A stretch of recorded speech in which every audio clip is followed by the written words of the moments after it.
Good, happy Wednesday morning, June 3rd, 2020. I'm Riley King, and welcome to this Wednesday edition of Good Morning, New Hampshire. It's time to rise and shine, and let's get this Wednesday off to a good start. So sit back, relax, grab your cup of coffee, and enjoy some Good Morning, New Hampshire, where we have a little bit of everything for you in this program. But first, we're going to start with your news. We're going to start with local news first. First up, at least 10 arrested during unrest in Manchester. Fireworks shot into air traffic, police say. Officials say some people threw items at police vehicles. Let's take a listen to that video from WMUR News 9, Ray Brewer.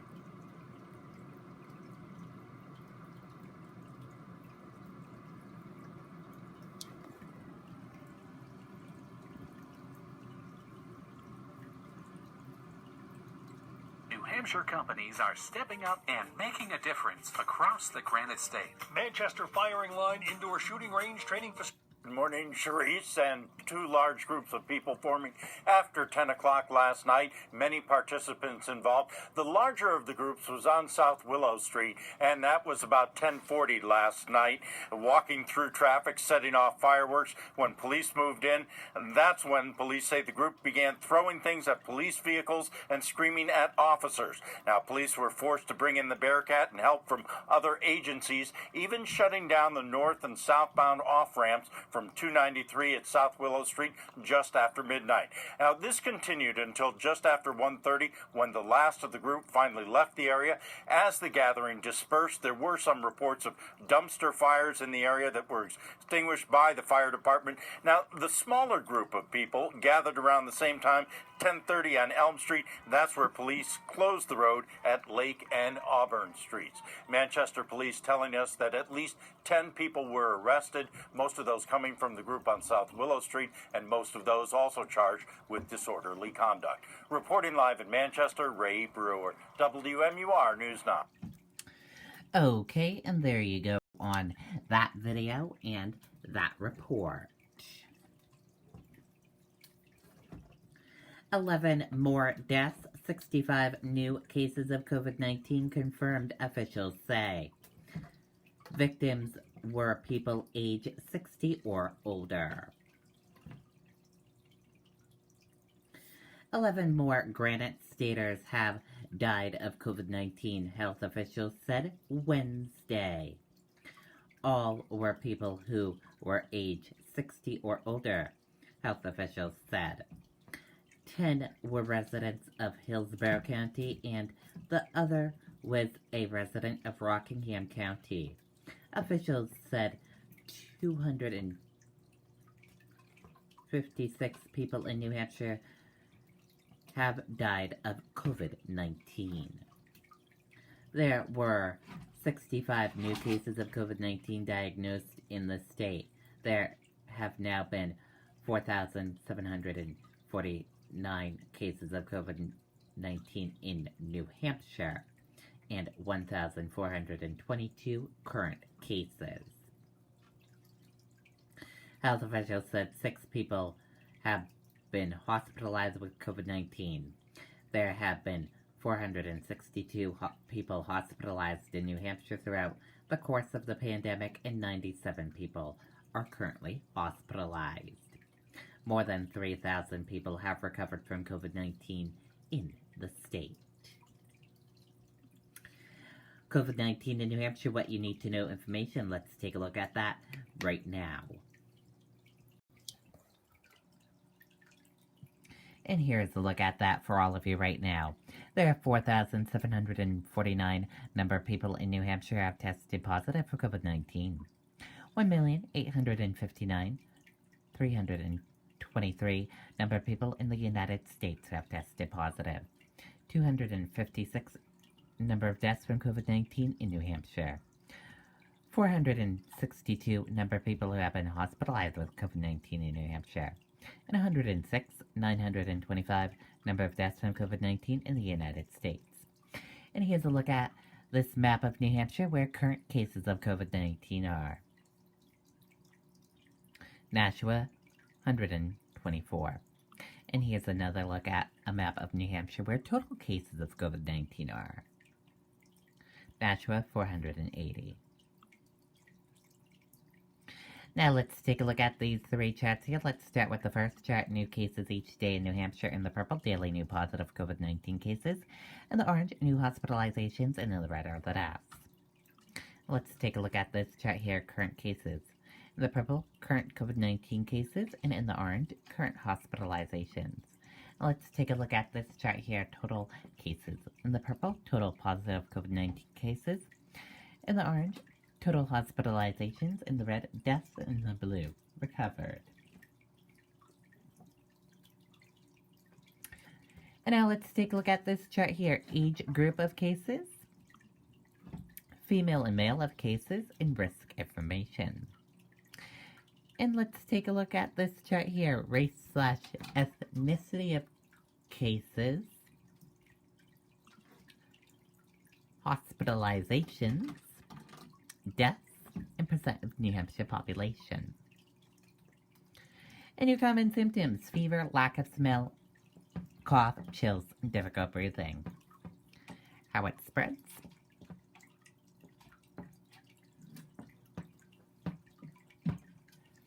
And prevention tips. And be sure to stay with the Riley King Network for the latest of your COVID-19 information. And we're switching gears now. Let's go into national news. In national news, New York City under curfew for the first time since World War II. Let's take a listen to that video from CBS News.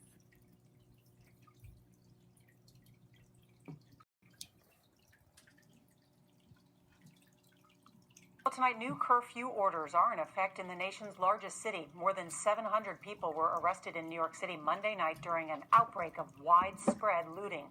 Macy's world-famous flagship store was among dozens that were overrun, prompting criticism today from New York's governor.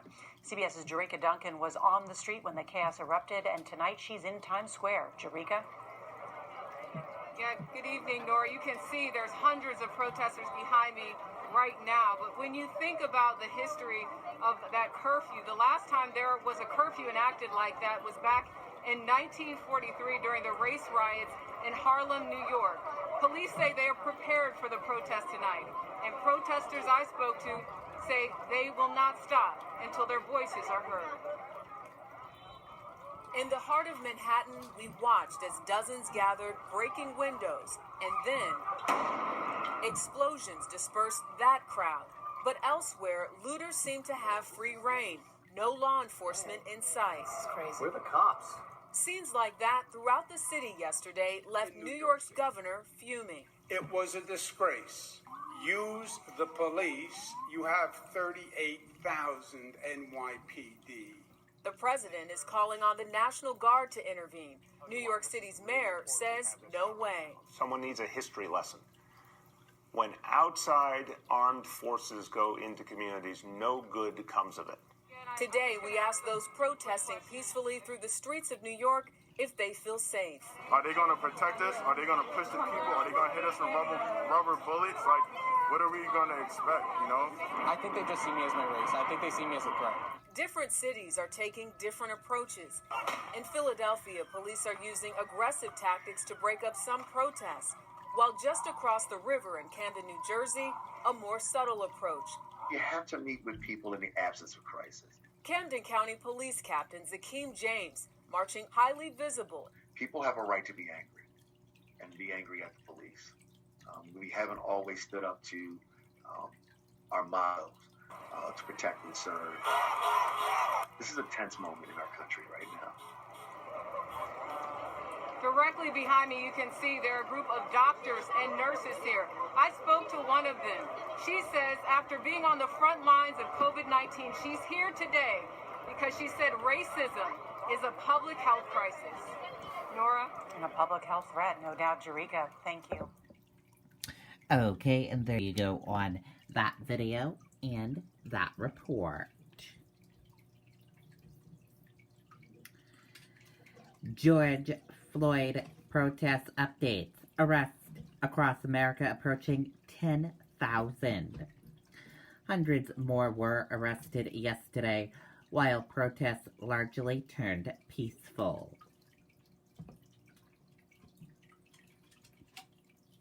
Today's biggest developments. At least 9,300 people arrested across the country. Ferguson, Missouri, the site of the shooting of Michael Brown, elects first African-American mayor. Minnesota Department of Human Rights to investigate police department.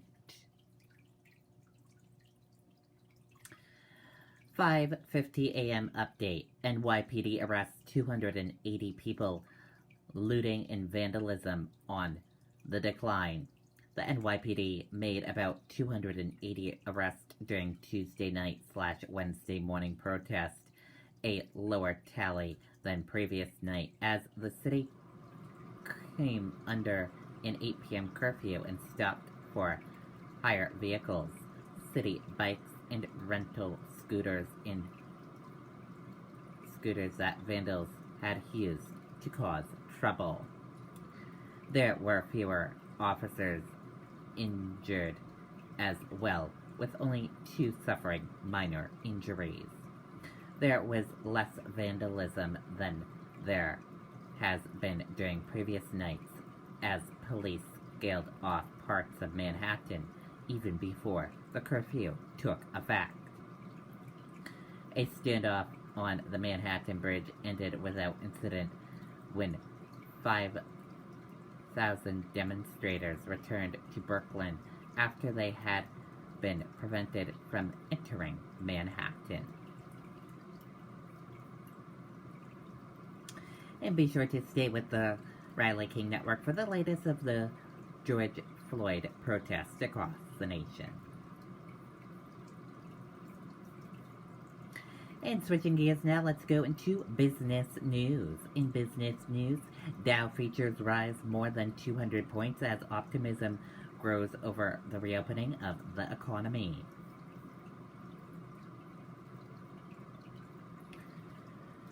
U.S. stock futures rose in early trading on Wednesday as markets continued to rally on optimism over economics emerging from coronavirus-led shutdowns.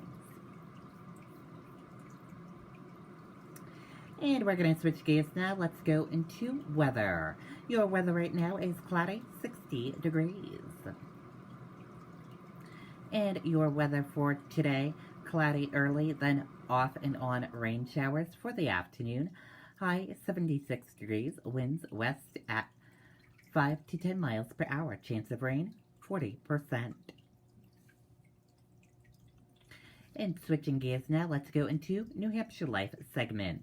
In today's New Hampshire Life segment, newborn pony named in honor of World War II veteran who died of COVID-19.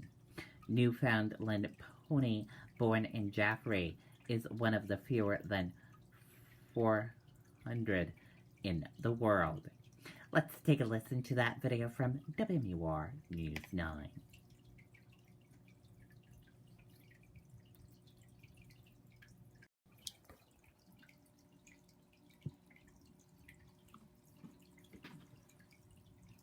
New Hampshire companies are stepping up and making a difference across the Granite State.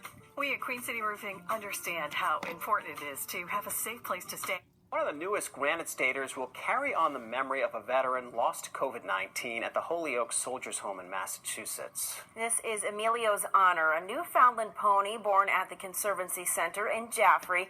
That facility was started by the daughter of Emilio de Palma.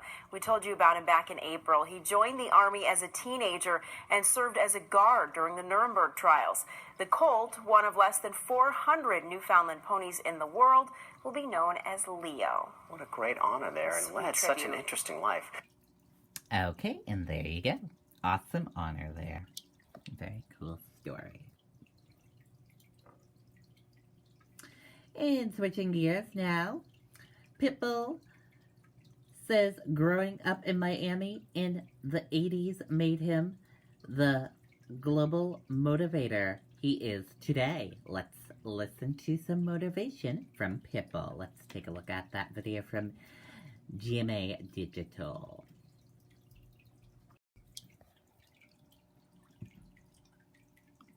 I'm not a celebrity, I'm a hard worker. I always say it, that's just the truth.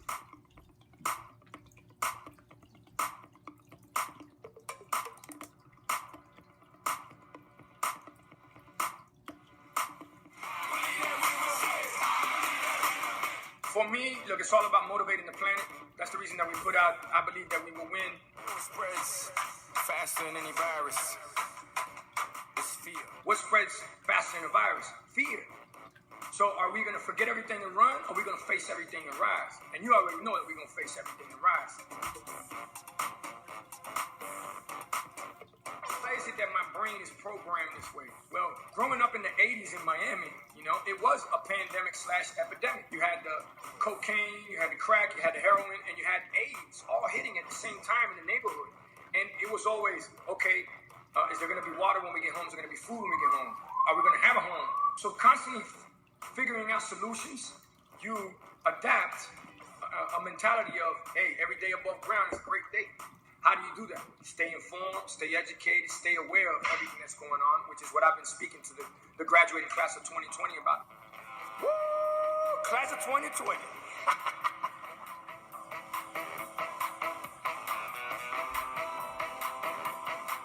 Graduating class of 2020, I want to let them know how special they are, because it's not about Generation Gen Z or millennials. No, this is Generation Stand Up. This is Generation Make a Difference. That's all I've been out here trying to do, just make sure that people educate themselves with as much as information as they can to make educated decisions, and motivate them to let them know that we got this one way or another.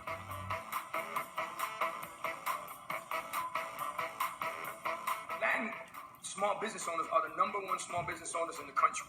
So therefore, if they take a hit, the economy takes a major hit, as much as it's already taken one now. This is a grant that gives them up to $10,000. I keep repeating myself on this because it's the truth. We can't help everybody, but we're here to help those that need it the most. You are a recipient of the $10,000 Hello Alice emergency grant. Thank you guys so much. It should be an obligation for you guys to find a way to give back, help out those that need it the most, because those are the ones that are your biggest fans. Those are the ones that are at the concerts. Those are the ones buying your records. Those are the ones supporting you. They need you right now. Yes, I'm going to hit the stage running and gunning and blazing. Why? That motivates. How do you lead? You lead by example. Things are going to change, but ironically, they're going to stay the same also. What I mean by that is concerts are going to go back to concerts. They're already doing driving concerts at this point. That's one solution. As far as virtually putting on concerts, we're actually going to be doing that also too here in the gym in Slam. We're going to put on a summer concert series. More than anything, it just goes to show you that as humans, how resilient we are. We've been through SARS, MERS, swine, bird, Ebola, Zika, you name it. This is the time to help. This is the time to show up. Okay, good motivation advice from Pitbull. And switching gears now, let's go into some entertainment news. And entertainment news, Lizzo wipes away tears talking about finding hope aimed ongoing protest. Let's take a listen to that video from Entertainment Tonight.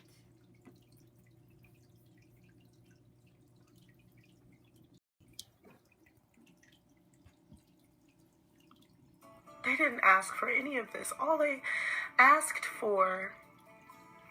Sorry.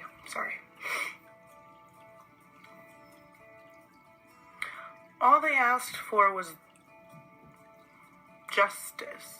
Lizzo wiping away tears as she talks about finding hope amid the ongoing protests against police brutality. I really do believe in the good of people. And maybe that makes me naive. The Truth Hurts singer has been active on social media the past few days, speaking out after George Floyd, a 46-year-old black man in Minneapolis, died when a police officer pressed his knee into his neck for more than 8 minutes. Floyd's death has sparked protests across the nation and the world. This is the most outrage I've seen as a country, and that is starting to give me the first semblance of hope that I've had in a long time. I really do believe in the good of people. And maybe that makes me naive. But I've seen Minneapolis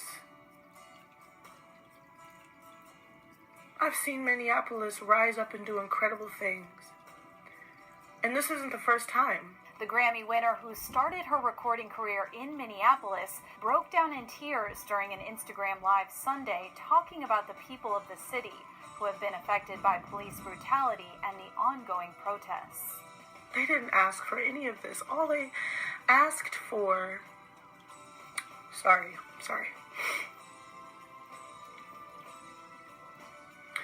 All they asked for was justice. Lizzo added that the arrest of the officer who pinned Floyd down simply isn't enough. Not only do we want to see appropriate justice, indictments, convictions, we want to see the entire police organization renovated. We need a whole investigation.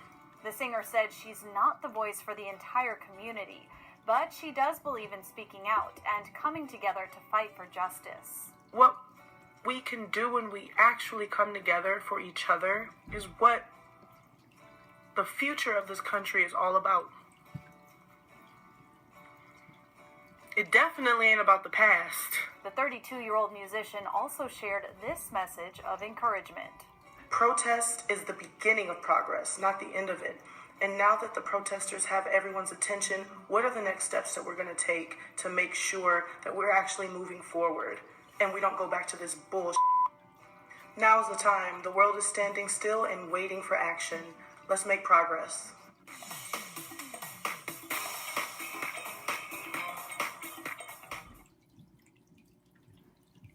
These aren't like imaginary compounds that people have invented on their own and then tried to sell as snake oil. These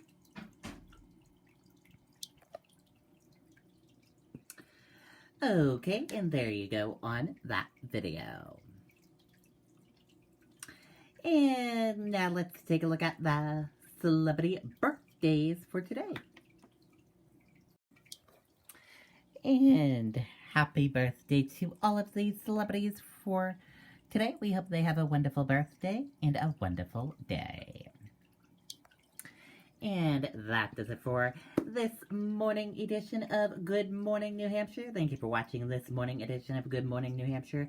Have a great rest of your day, and I'll see you back here tomorrow for another edition of Good Morning New Hampshire. Goodbye, everyone.